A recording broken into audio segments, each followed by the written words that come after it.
Hello SSC 2024 আশা করছি তোমাদের ইংরেজি প্রথম পরীক্ষা অনেক চমৎকার হয়েছে। ঠিক সেই ধারাবাহিকতায় আজকে আমি কথা বলতে যাচ্ছি ইংরেজি সেকেন্ড পেপার নিয়ে। ইংরেজি সেকেন্ড পেপারের জন্য তুমি কোন বিষয়গুলো পড়বে এবং শেষ মুহূর্তে এসে তুমি কিভাবে তোমার পুরো সিলেবাসটাকে একবার রিভিশন দেবে সেই বিষয়ে কথা বলবো, এবং কোন সাজেশান কিভাবে পড়া উচিত এবং কিভাবে পড়লে এই শেষ মুহূর্তে এসে একটি ভালো প্রস্তুতি নেওয়া যায় সেই কথা আজকে আমি সেই বিষয়ে তোমাকে সাজেশান দেওয়ার চেষ্টা করতে যাচ্ছি। তো আশা করি ভিডিওটি অনেক ইফেক্টিভ হতে যাচ্ছে তোমার জন্য, এবং এই ভিডিওটির মাধ্যমে চেষ্টা করব পূর্ণাঙ্গ একটি সাজেশন দেওয়ার এবং দিক নির্দেশনা দেওয়ার, যে সাজেশন দিয়ে তুমি পুরো পরীক্ষাটায় একটা ভালো একটা রিকভার নিয়ে আসতে পারবে। দেখো আমরা খেয়াল করি, তাহলে হচ্ছে আমরা কথা বলবো প্রথমত হচ্ছে আমাদের সিলেবাস নিয়ে। আমাদের হচ্ছে প্রথমত কথা বলবো যে আমাদের ইংরেজির সেকেন্ড পেপারের সিলেবাসটা নিয়ে শুধু একটু জাস্ট একটু আমরা মাথায় একটু নেবো যে সিলেবাসটা কী আছে একটু দেখি। আমরা প্রথমত সিলেবাস নিয়ে যদি কথা বলি, আমাদের গ্রামার পার্টের জন্য আমাদের হচ্ছে গ্রামার, এই গ্রামার পার্টের জন্য হচ্ছে আমাদের 60 মার্কস, আর রাইটিং পার্টের জন্য হচ্ছে আমাদের টোটাল হচ্ছে 40 মার্কস। এই হচ্ছে আমাদের 60 এবং 40 মার্কসের পরীক্ষা। এই আমাদের এই সিলেবাসটা হচ্ছে আমাদের গ্রামার এবং রাইটিং পার্টের জন্য, এবং এর উপরে বেস করে হচ্ছে আমাদের ইংলিশ সেকেন্ড পেপারটা আমাদের পরীক্ষা হবে। এখন কথা হচ্ছে যে তুমি কোনটাকে বেশি এফোর্ট দেবে এবং কোন টপিকসটা কীভাবে পড়বে সেটা হচ্ছে মেন কথা। এই গ্রামারের 60 মার্কসের জন্য কী করা উচিত এখন আমি তোমাকে একটু পরেই বলছি, সেই সাথে সাথে একটু পরেই বলবো যে কীভাবে তুমি রাইটিং পার্টেও 40 মার্কস কীভাবে খুব সহজে এই অল্প সময় 2-1 দিনের মধ্যে কীভাবে পড়লে কোন সাজেশন ফলো করলে তুমি খুব সহজে হচ্ছে একটা ভালো মার্কস নিয়ে আসতে পারবে সেই বিষয়ে কথা বলবো। সো ভিডিওটি অবশ্যই বন্ধুদের মধ্যে শেয়ার করে দেবে। সো আমরা শুরু করতে পারি আমাদের মেইন ভিডিওটি।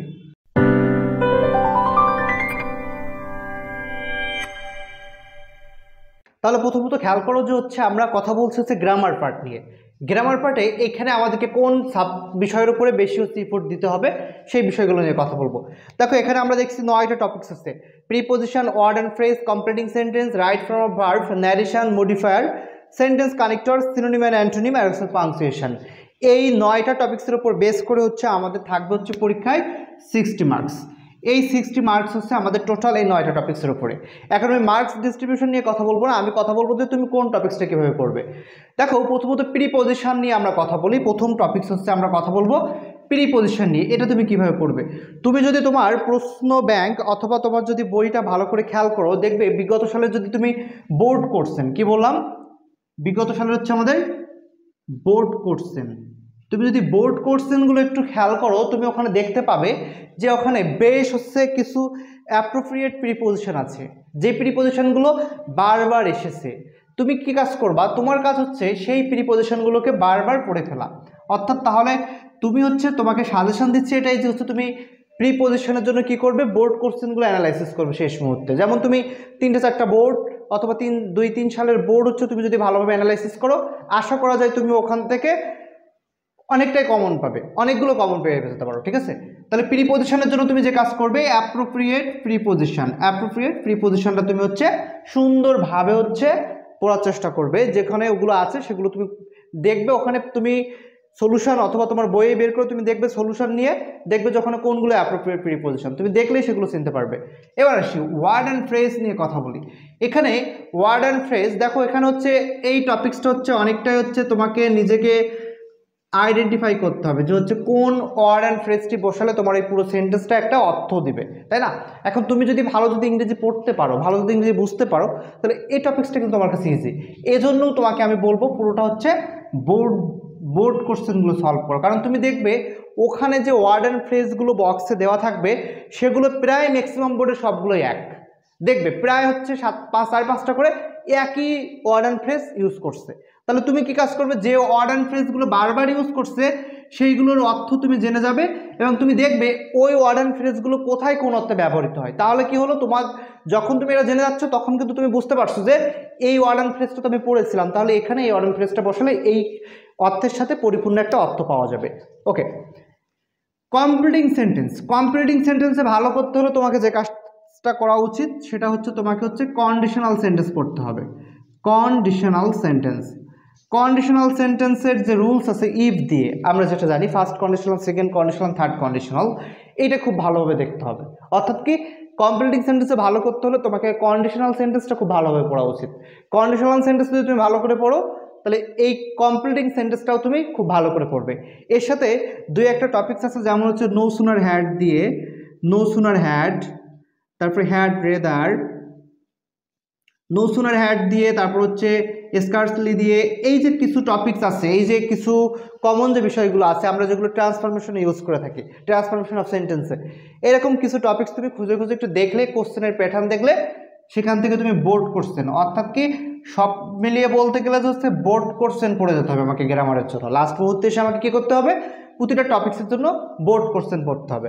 এবার আসো রাইট ফর্ম অফ ভার্বের জন্য যদি তুমি ভালো করতে চাও, তুমি হচ্ছে যদি মনে করো আমি 10-15টা হচ্ছে রাইট ফর্ম অফ ভার্ব পড়ে গেলাম, পড়ে গেলে হয়তো হচ্ছে আমাকে হুবহু পরীক্ষায় কমন আসবে, এটা করে যাবো মানে বকামি করে যাবো। অর্থাৎ কি তুমি যদি রুলস তুমি যদি হচ্ছে তুমি জানো যে হচ্ছে এখানে এই রাইট ভার্বটাকে এইভাবে রাইট করতে হয়, তাহলে তোমাকে কোশ্চেন যেভাবে যাক তুমি কিন্তু পারবে।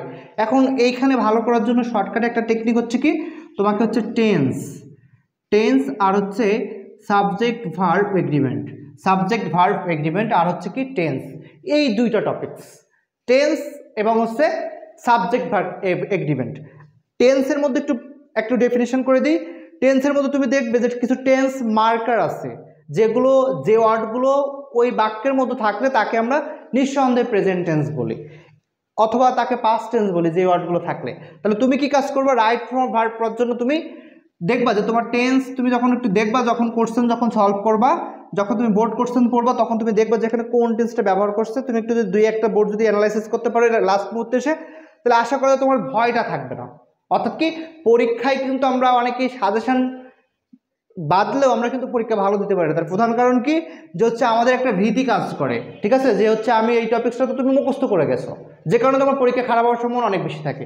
কিন্তু তুমি যদি একটু বুঝে যাও যে হচ্ছে এখানে এইটা হবে, তাহলে তোমার কোশ্চেন যদি একটু আনকমনও আসে, তোমার সাজেশন থেকে যদি হুবহু কমনও না আসে, তাহলে তুমি কিন্তু কি করতে পারবে, তুমি এখানে কিন্তু ভালো একটা মার্কস ক্যারি করতে পারবে। অর্থাৎ কি তুমি প্রিপারেশন বা স্মার্টলি তুমি কখনো হচ্ছে এই কাজটা করবা না যে হচ্ছে আমার সাজেশন থেকে কমন না আসলে পরীক্ষা খারাপ হবে, এই টেন্ডেন্সি মাথা থেকে বাদ দিতে হবে। তুমি সবসময় এটাই মাথায় রাখবা যে হচ্ছে এর বেসিক কি, বেসিকটা জেনে যাবা, পরীক্ষার সময় কোশ্চেন যেভাবে আসুক তুমি সেভাবে সলভ করে আসবে। ওকে, এবার শুধু ন্যারেশন নিয়ে কথা বলতে গেলে অনেক বড় ক্লাস হয়ে যাবে, এটাও কথা বলতে গেলে সহজভাবে বলি।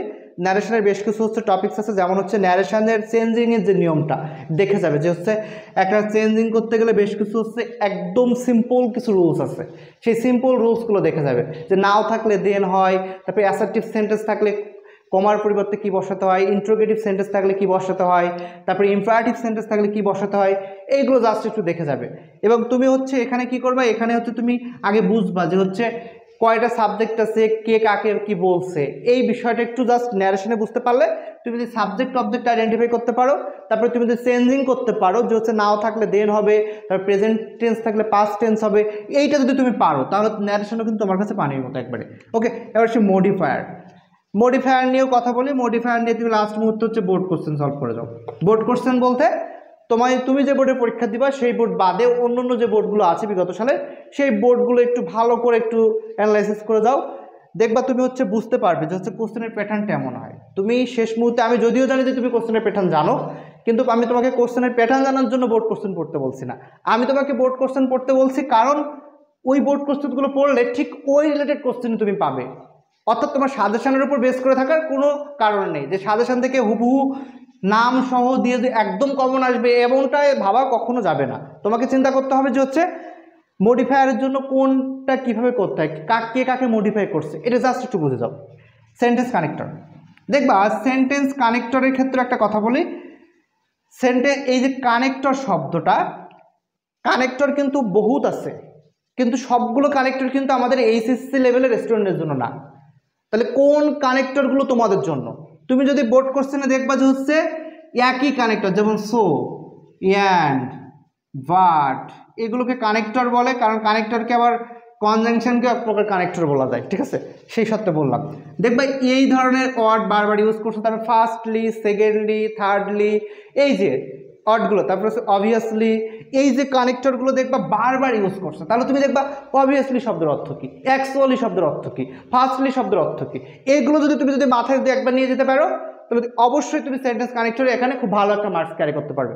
তাহলে কি তুমি হচ্ছে বিগত সালের কোশ্চেন থেকে তুমি হচ্ছে 3-4টা বোর্ড একটু দেখবা, দেখে ওখান থেকে কানেক্টরগুলো খাতায় লিখবা, খাতায় সুন্দর করে লিখবা, লিখে ওই কানেক্টরগুলো মিনিং লিখে ফেলো, পাশে লিখে ফেলো, তুমি হচ্ছে আবার হচ্ছে নিজে 1-2টা কানেক্টর যাচাই করে দেবা, তাহলে পরীক্ষার সময় যে কী হবে ওটা তোমার ইজি হয়ে যাবে। Okay, synonym and antonym, synonym and অ্যান্টোনিমের ক্ষেত্রে বলি, তুমি যদি ইংরেজি প্রথম পত্র পরীক্ষার জন্য যে বোর্ড বইটা তুমি পড়েছিলে, ওই বোর্ড বই যদি তোমার ভালো যদি তুমি পেরে থাকো, আশা করা যায় সিনোনিম অ্যান্টোনিম তুমি ভালো করবে। অর্থাৎ এটা অনেকটা নির্ভর করছে তোমার ফার্স্ট পার্টে তুমি কেমন পড়ছো ওই বিষয়ের উপর ডিপেন্ড করছে, কারণ ওখান থেকে প্যাসেজটা দিতে পারে, যে কারণে সিনোনিম অ্যান্ড অ্যান্টোনিম দিতে পারে বলতে ওখান থেকে দিয়ে থাকে। এজন্য হচ্ছে সিনোনিম অ্যান্ড অ্যান্টোনিমের জন্য তুমি ইংলিশ ফার্স্ট পেপার প্রিপারেশন যদি তোমার ভালো হয়ে থাকে, বা যদি ভালো ছিল যদিও পরীক্ষা শেষ, সেই সত্ত্বে সিনোনিম অ্যান্ড অ্যান্টোনিমের জন্য আমি আর কিছু বলতে চাচ্ছি না, তুমি জাস্ট বোর্ড কোশ্চেন দেখে যাবো, অথবা তোমার শেষ মুহূর্তে দেখার দরকার নেই সিনোনিম অ্যান্ড অ্যান্টোনিম নিয়ে। তাহলে সিনোনিম অ্যান্ড অ্যান্টোনিমের জন্য আমি কোনো সাজেশন দিচ্ছি না। পাংচুয়েশন, দেখো তুমি হচ্ছে সেই ক্লাস 6 থেকে, ষষ্ঠ শ্রেণী থেকে তুমি পাংচুয়েশন করে আসছো, তাই না? যে কোথায় ক্যাপিটাল লেটার হয়, কোথায় স্মল লেটার হয়, কোথায় দাঁড়ি বসাতে হয়, কোথায় কমা বসাতে হয়, কোথায় ফুল স্টপ, তাই না? দাঁড়ি কমা তো এখানে নাই, দাঁড়ি তো নাই, এখানে ফুল স্টপ, সরি। তাহলে তুমি হচ্ছে কি করবা, পাংচুয়েশনের জন্য তুমি তোমার বোর্ড কোশ্চেনে সলভে চলে যাবা, সলভিং করে যাবা, লাস্টে 3-4টা বোর্ড একটু সলভিং করে যাবা। তাহলে সহজ কথা বলতে গেলে তোমাকে 60 মার্কের প্রিপারেশন নেওয়ার জন্য আমি তোমাকে ধরে ধরে কোনো সাজেশন দিচ্ছি না, বা দিতেও পারি না, বা দিতেও চাই না। তোমাকে আমি সাজেশন দিচ্ছি এটাই, যে তুমি হচ্ছে বেসিক জেনে দাও, জাস্ট বেসিক জেনে বোর্ড কোশ্চেন সলভ করো, বোর্ড কোশ্চেন সলভ করে তুমি নিজে আবার প্রশ্ন সলভ করে একটা দেখে দাও যে হচ্ছে তুমি কতটা ইজি ফিল করছো ওখানে, তাহলে দেখবে যে তোমার পরীক্ষা অনেক সুন্দর হচ্ছে। ওকে, তাহলে টোটাল 60 মার্কের সাজেশন হচ্ছে যে বোর্ড কোশ্চেন সলভিং প্লাস হচ্ছে কিছু কিছু বেসিক বিষয় জেনে এই টপিকসগুলো সলভ করে আসা। ওকে, তাহলে প্রথম যে পার্ট গ্রামারের যে 60 মার্কসের যে পার্ট সেটা নিয়ে কথা বললাম। এবার আমি তোমাদের সাথে কথা বলবো হচ্ছে আমাদের সেকেন্ড পার্টের যে হচ্ছে গ্রামার অংশ নিয়ে তো কথা বলছি, এবার হচ্ছে কথা বলবো হচ্ছে আমাদের রাইটিং টেস্ট। রাইটিং টেস্টের যে 60 মার্কস না 40 মার্কস, সরি, সেই 40 মার্কসে আমাদের কী কী আসবে সেই বিষয়গুলো নিয়ে একটু কথা বলি, চলো। দেখো আমরা হচ্ছে রাইটিং পার্টের যে 40 মার্কস, সেখানে অ্যাপ্লিকেশনের জন্য বেশ কিছু টপিকস আমরা লিখছি অলরেডি। এই টপিকসগুলো হচ্ছে তুমি পড়বে। এখন এই টপিকসগুলো দেখে ভয় পাওয়ার কিছু নেই। দেখো পৃথিবীতে শর্টকাটের কোনো কিন্তু শেষ নেই, এই কথাটা মাথায় রাখতে হবে। অর্থাৎ আমি এখানে মাত্র আইটেম দিচ্ছি 4টা। কয়টা আইটেম দিচ্ছি?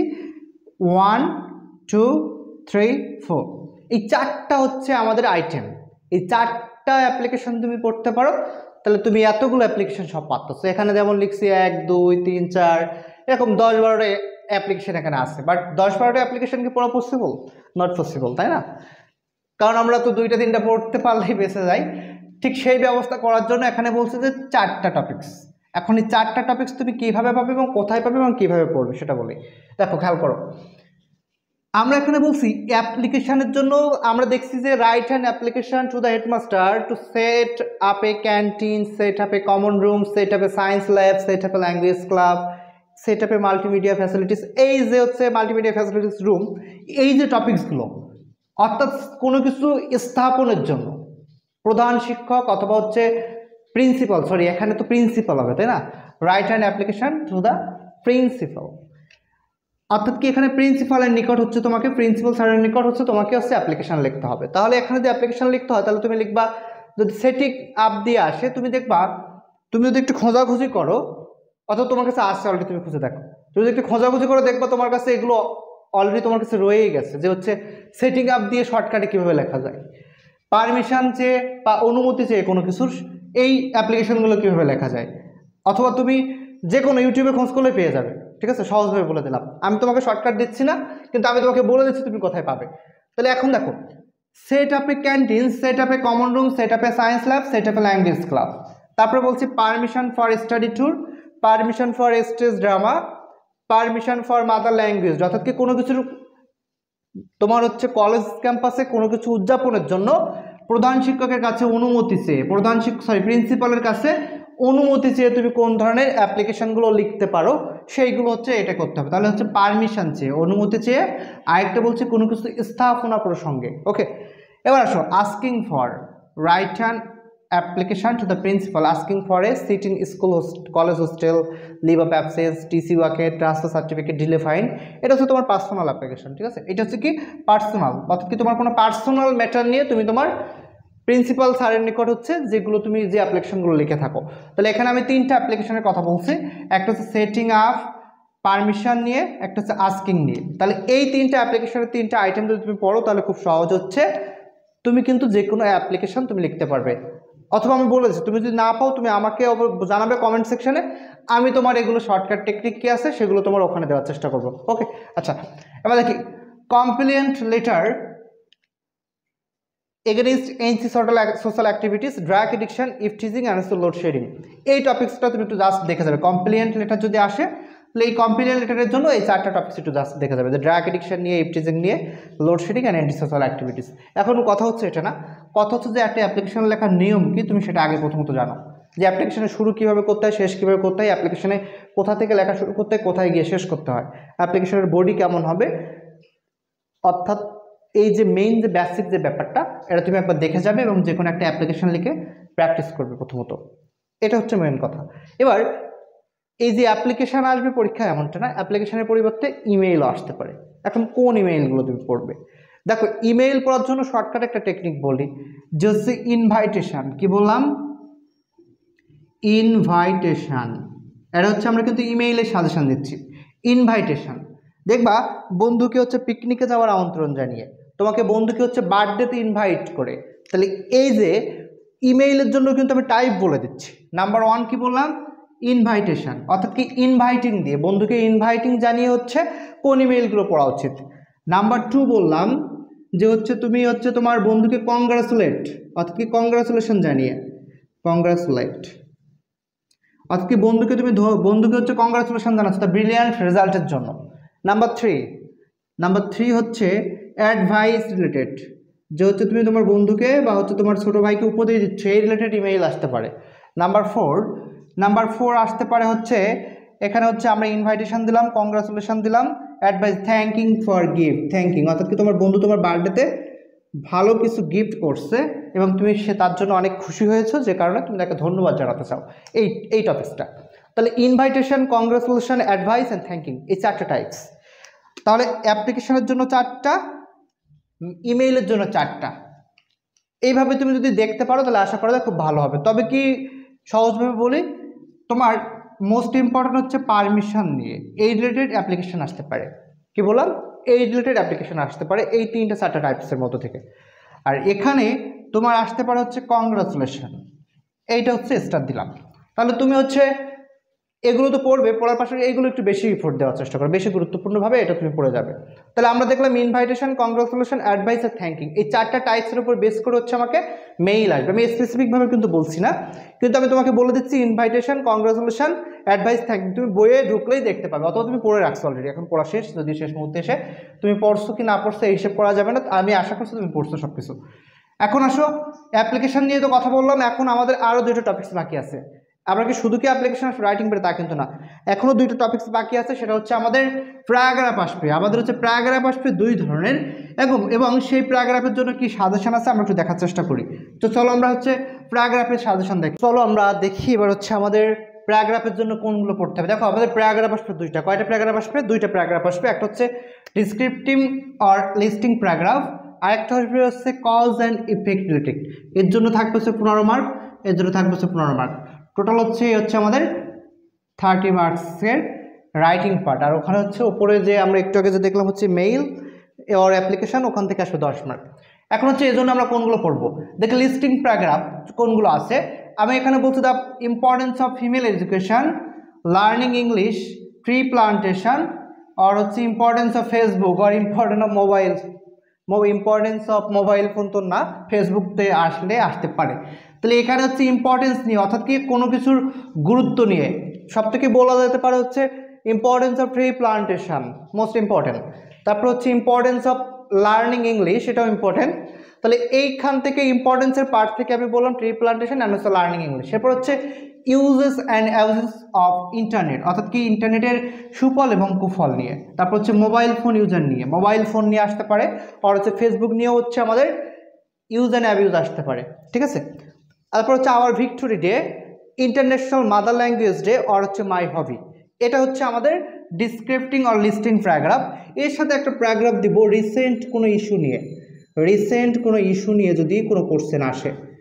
যেমন রিসেন্ট কোনো ইস্যু নিয়ে বলতে গেলে আমরা বলতে পারি ডেঙ্গু ফিভার কিন্তু যদি আগে হয়ে গেছে তারপর কিন্তু ওটা কিন্তু এখনও কোনো পরীক্ষা আমরা দেখি নাই সেভাবে। তাহলে ডেঙ্গু ফিভার, আর হচ্ছে আমাদের বলা যেতে পারে হচ্ছে কোভিড-19 নিয়ে আসার সম্ভাবনা তেমন নেই। তারপর হচ্ছে মেট্রো রেল নিয়ে আসতে পারে। এই যে টপিক্সগুলো কিছু আছে, এই টপিক্সগুলো একটু ভালোভাবে দেখলে আশা করা যায় আমাদের প্যারাগ্রাফে, এই ডিসক্রিপ্টিং আর লিস্টিং প্যারাগ্রাফে খুব ভালো মার্কস পাবে। এবার সে কজ অ্যান্ড ইফেক্ট, এবং হচ্ছে আমাদের ভিডিওটা শেষ হতে যাচ্ছে, যদিও একটু লেন্দি হয়েছে, কিন্তু আমি অ্যানালাইসিস রিলেটেড সাজেশন দেওয়ার চেষ্টা করেছি।